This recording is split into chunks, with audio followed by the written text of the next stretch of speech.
এই প্রশ্নে বলেছে স্রোতের অনুকূলে এবং স্রোতের প্রতিকূলে একটি নৌকার গতিবেগ যথাক্রমে 16 কিমি প্রতি ঘন্টা এবং 10 কিমি প্রতি ঘন্টা।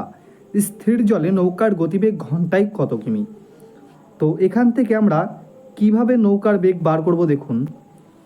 আমরা জানি যে অনুকূলের বেগ অর্থাৎ down stream plus up stream যোগ করে 2 দ্বারা যদি ভাগ করা হয় তাহলে কি পাওয়া যায়? তাহলে পাওয়া যায় স্থির জলে নৌকার বেগ। তাহলে স্পিড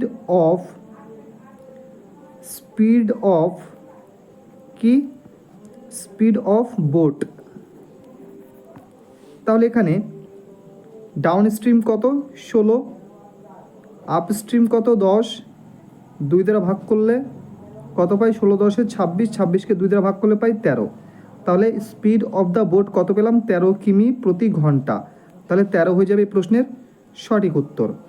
আর এখানে যদি স্রোতের বেগ জানতে চাইতো তাহলে কিছুই না, জাস্ট এই যে এখানে যেই অনুপাতটি করেছি, এখানে যেই অনুপাত না যেটা লিখেছি এই সূত্রটাই শুধু জাস্ট মাইনাস দিয়ে দেবো। Downstream minus upstream by 2, এটা করলে স্পিড অফ